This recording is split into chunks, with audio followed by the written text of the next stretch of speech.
reckon, Pop? Bloody good tucker. Hey legends, welcome back to BushFish'n'Cook. Today I'm going to be fishing Woodcroft Lake, and we may even do a few other lakes in the area. I'm not quite sure yet, we'll just see how we go. But yeah, I wanted to have a flick around this one. I'm going to do a little bit of surface, but I am going to start with a good old Beetle spin. But yeah, I've got something interesting to show in this video, so stick around to see that. And we might even sneak a little giveaway into this video, so keep watching and there might be a little hint into how you can enter that.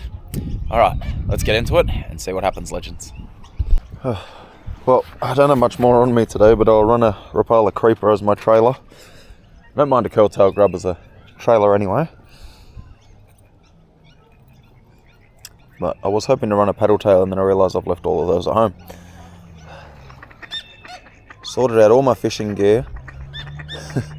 And I'm hoping it makes it easier when I go out to just have a look through the drawers, grab what I want for the day, and go for a flick.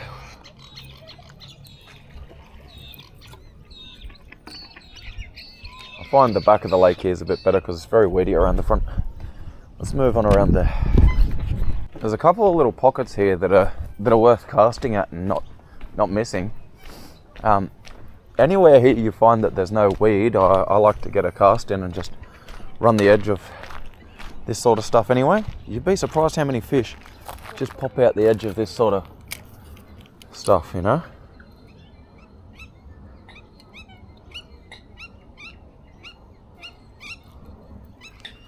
You would honestly be amazed at how many times I've just walked on these shallow little edges, popped a cast in, and there was a bass sitting right in front of me, smashed it. So I tend not to miss much water. If I can get to it, I cast it.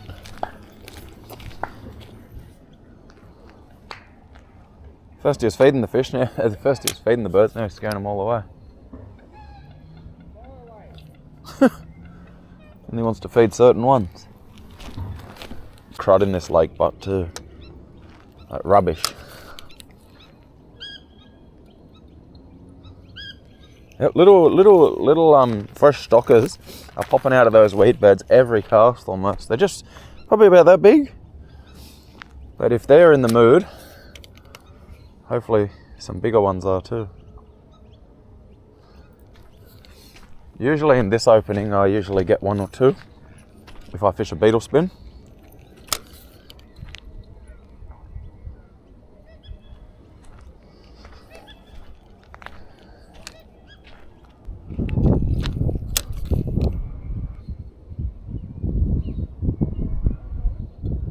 It's going to be super tough to fish because of all that weed, but I like to just stay persistent in places like this and not let it bother me. Keep the lure up high in the water column and try and avoid some of the weeds.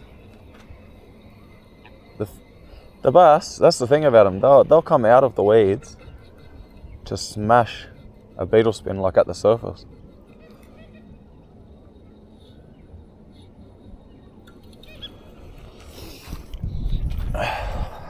Now, as I said, there is not much clear casting room around this lake. But like I said, you just make do sometimes. And oh, there you go. I'm on. He's got me in the weeds, but I'm actually on. He may have gotten off. It's definitely on for a second. Oh, no, I'm still on. Yeah, still on. You just take your time in the weeds. You can get these fish out. Look, there he comes. There we go. He's definitely bigger than what I'd been seeing. He's no giant, but he's alright. That's what I'm saying. Don't be scared to fish the weeds. Yes, it can be annoying having to pick weeds off your lure.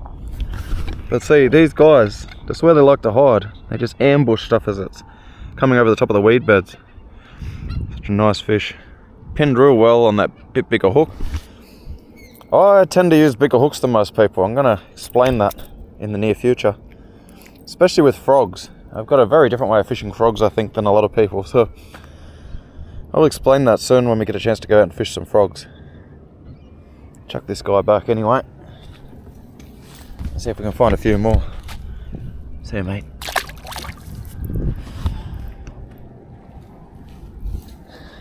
Yeah. And seriously, be that easy sometimes. There's a bit of a pressure front moving through. And I find when there's some sort of fishing... I'm sorry. Thought I just had another whack. Now what I actually meant to say is, when the barometric pressure is moving, sometimes it can be moving up, sometimes it can be moving down. I usually find from lower to higher gets more of a bite, but it's not always the case, in all honesty. Sometimes when the barometer's dropping, I've had some really good sessions on the bass as well. I feel like a way to catch more fish in these places is, seriously, as I said, just don't be scared of the weed beds. Don't worry about them too much. Like, they are intimidating because it feels like you get stuck in them and you're always getting them caught on your lures, etc. But those fish, they live in those weed beds. So a lot of the time, like I said, I find skimming over the top of them is the best way to find fish in these little urban lakes. And I'll apply this to any of the urban lakes. It's the same thing. It doesn't matter which one you go to. If you check up for stocking on the fisheries website, you can find where's been stocked with bass. And then you just go flick them. Some of them are no fishing, but some of them are also a bit sneaky and they say no fishing, but it's not fishery signs. So you can always ring up and check if you can actually fish somewhere. So just keep working these edges, but keeping the lure up high in the water column. I'm just avoiding that rim weed, really running over the top of it. I can see the lure all the time, even if it creates a little bit of a wake with that blade off the spinner. Doesn't matter at all. I've seen them buff the beetle spin many a times. Now there is one little good clear patch over here. That's why I find for the rest of the lake, surface is probably more the go. And that's what I'm going to chuck around after this. But I've got some interesting things to try out. Sometimes I've caught the fish right on here before, just off of this dock, like right in front. But there's one spot out here that seems to have a bit of a clear patch from the weeds. Why, I don't know, but it just does.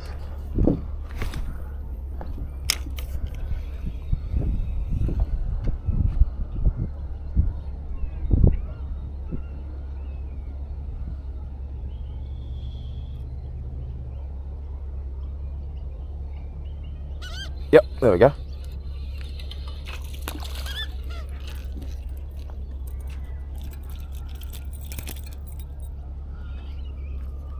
That easy with a beetle spin. It's a good one for beginners, and it actually got me under my first ever bass on lure. It's a two-piece thing. A lot of people get a bit confused about this, so I'll just quickly show it, right? What it is, you buy this piece here. It's called a jig spinner attachment. We always call them beetle spins because that was one of the original makers of this jig. But basically what it is, it's a triangle shaped jig more or less with a spinner at the back, a clip at the front. Then you get yourself a jig head, because a lot of people didn't understand. They thought this is all coming as one and they can't find themselves these beetle spins. And you buy a jig head. So I like a 1/8 in these sort of places. Sometimes I go a 1/12, but I do like a 1/8 just because you can sort of really slow roll these when the fish are wanting that slow roll. So then you put whatever soft plastic you like on. I like a curl tail or paddle tail. And then you simply get your jig spinner attachment. You tie onto that ring there so that the spin's at the top, at the back, and the clip's down the bottom. Now, you just simply get your clip, send it through there, bring it back around onto there, clip him back shut, and that's it. That spinner blade works above that plastic, and in the water, they travel along together more or less like this. So plastic sits there, spinner bait spins above it, and the fish come in and smash that little bait, because they usually think that that little thing underneath is trying to eat the spinner at the top. And to them, the spinner at the top is like a school of bait fish, you know what I mean? So they're like, oh, quick, get the bait fish. They come in and they're like, wait, get that first. That's what I believe sort of triggers the bite with them. And that's sort of what's believed to be what gets their attention and how they hook up to a beetle spin so well. But the good thing about a beetle spin is just able to change the speed of the retrieve. So with this heavier jig head, I can wind as slow as I want and I can feel that blade spinning, which is what you really want. This wind is going to be atrocious. Yeah, you really want to just feel that blade spinning, and sometimes they'll want it as slow can be like this. Just so you can just feel that blade spinning, and other times they'll be happy to eat it just like this, like real quick. You usually want to keep the spinner and the blade like under and above each other. Keep them like that. Sometimes if you go too quick, you'll see the jig will start twisting up and rolling sideways. While they will eat it like that, I really feel like they prefer when it's just sitting there straight up and down vertical.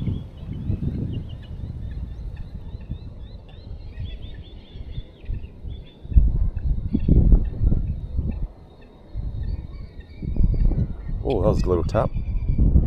It's from a little fish, I think. Maybe a fresh stocker. As I said, you'd be amazed at how quick this thing will come up in the water column. So a 1/8 with that slow roll can be really, really good just to get down a little. Yeah, there we go. Oh, that one's got a little bit of size to it. He's flying. He's running at me.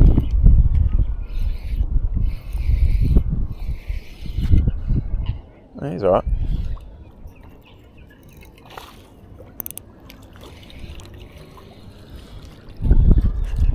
Definitely grew on that last one, didn't he? He's sort of similar size to the first one, maybe a touch bigger. Not a bad little fish at all. Very nice, these little Aussie bass. Anyway, let's go ahead and chuck him back.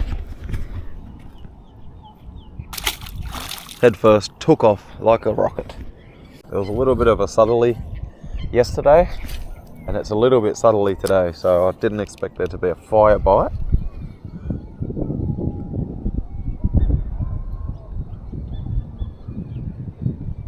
But yeah, we're going to walk around now, and we'll just see if we can find any more little pockets to cast in, and then we'll do another lap with a different lure. I just really wish that wind wasn't there, because I really want to try something out. This little tip of mine that I want to try out could actually potentially save you some dollars. So I'm hoping that it works real well. I just haven't actually got a chance to try what I've made. And, it wasn't actually my idea. Oh, sorry, we're on again.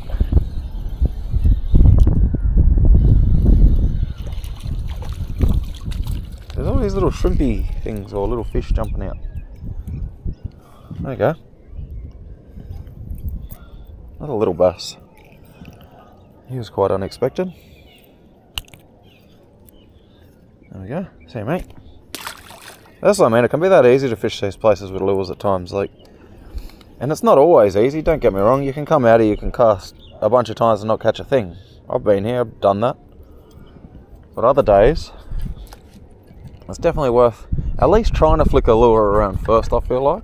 Even if you mainly fish bait, you could always start with a lure, and then if you're getting fish on the lure, then you don't need to swap the bait sort of thing. And it can help build that confidence, as I spoke about before. Like the fish are biting, so hopefully we can mix it up and go through a few different techniques and things. But yeah, a beetle spin is as simple as just cast and, oh, that was a hit.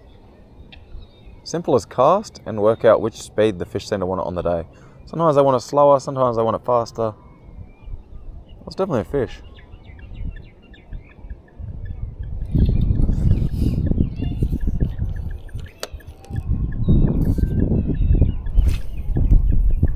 Get back out there because I reckon I can get this fella. Might even be a score. I've been hit a couple of times in the one spot. See what happens. Yeah, there we go.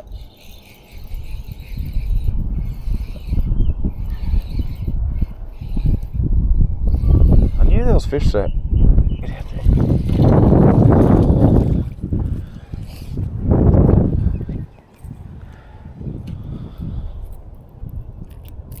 Settle.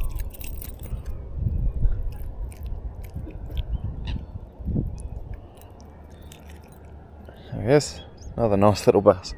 So yeah, mate. I wonder if that's a school butt. Let's have a look. I kind of knew there might have been some rain coming though.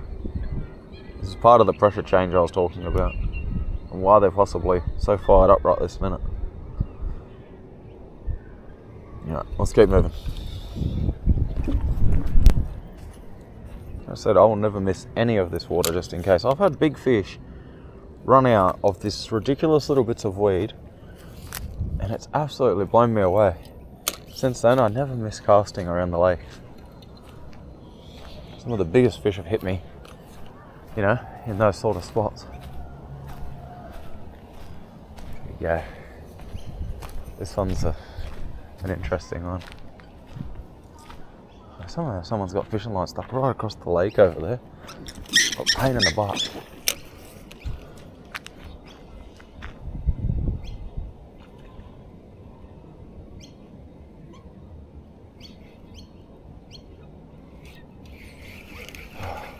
When the ribbon weed is floating around in here, it can be a pain.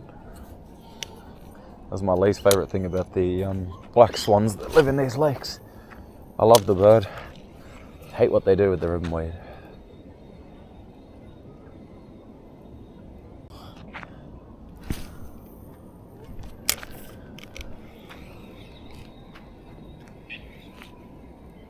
Yeah. Oh yeah. That's a decent one. It's going to take a bit to get that out, eh? Might not be heaps decent, I don't know. But it's alright. I have to wait for him.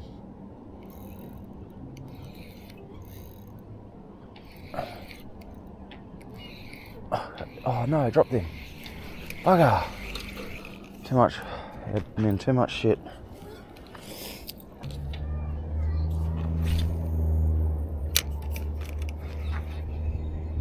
Oh, that was a good whack straight away. I missed it.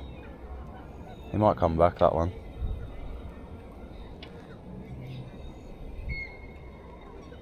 I reckon he'll come back, that one.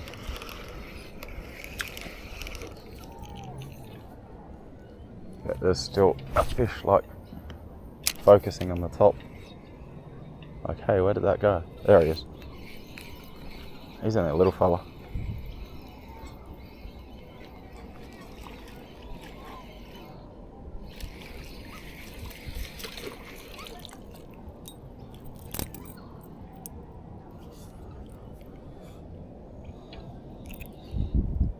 Another one. Hey mate.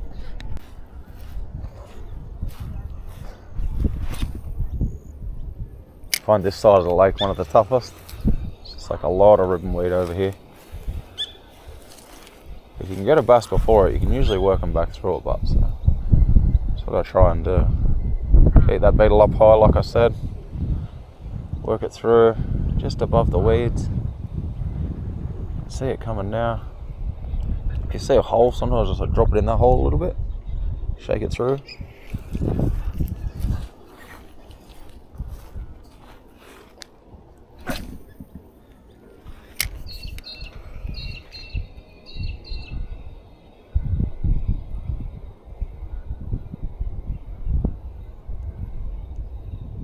Nice and high. Yep, there you go. He's in the weed bed, but we'll just play him out lightly, hopefully. Gee, he's alright, I think. I don't know, either that, he's just gone very hard in that weed bed. We've got to let him play this out a little bit, or we'll lose this fish.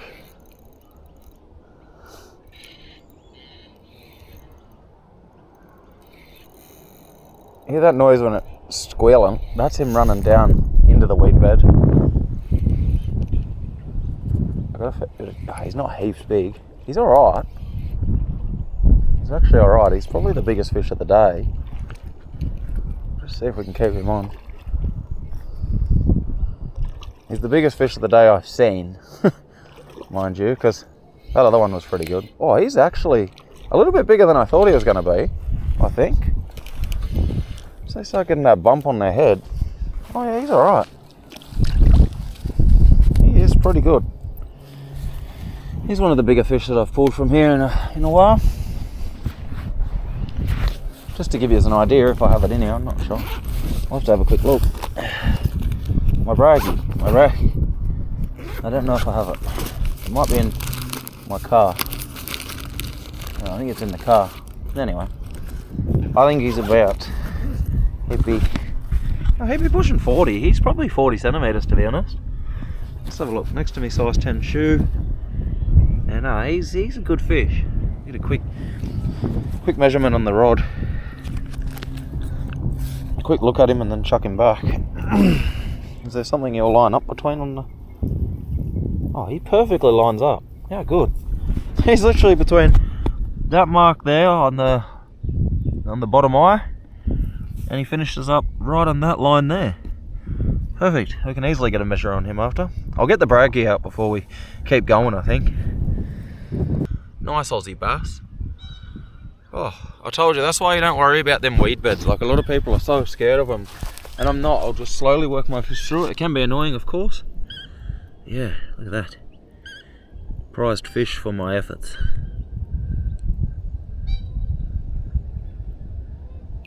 He's ready to go, he's just kicking. Watch him take off. See you, mate. Thanks for coming. Whew. I haven't changed lures yet, but I've been back to the car. So at least we can get a look at that length of that bass to confirm, but I reckon it was close to 40 if it wasn't. Alright. We're on that eye, on the line, and we came down to this line. Oh, pretty much nailed it, I reckon. I say 39 centimetres. Shy by a centimetre.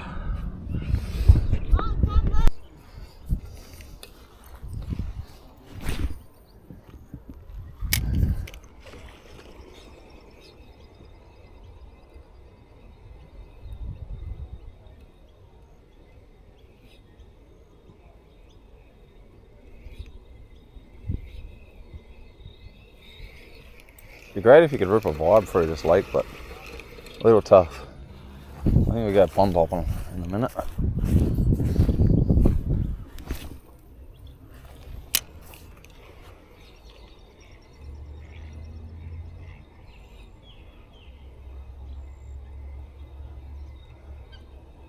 I'll go a little bit wider to a different pond, have a quick walk around that one, head back to another one on the way home. Hopefully make it back on time to pick up my parcel.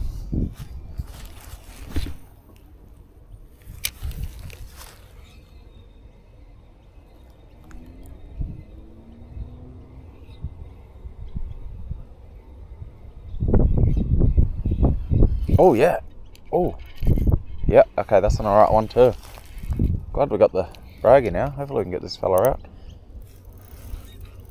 He's stuck in the weeds pretty good at the moment. Usually you just take it slow and we'll get him. Oh, he might not be that big.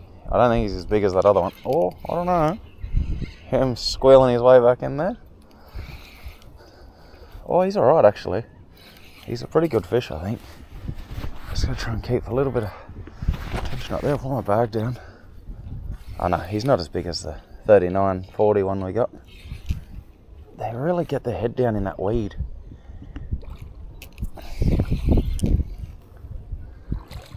Still alright, don't get me wrong. Still another nice fish. That'd be similar, actually. That other one was bigger. Let's get a measure on him. Since I actually grabbed the braggy out, I might as well get a measure on this fella.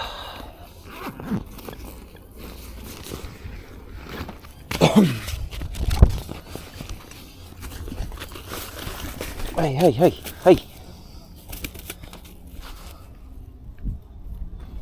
Right. He's heaps smaller than the other one. Yeah, I was going to say, he's a fair bit smaller. Still a nice fish. What is he? Almost 35.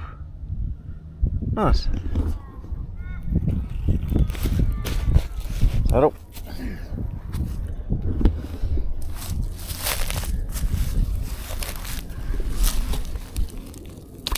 Yeah, mate. Thanks for coming. Look at them tiny little, these little followers. Gee, they're getting aggressive over.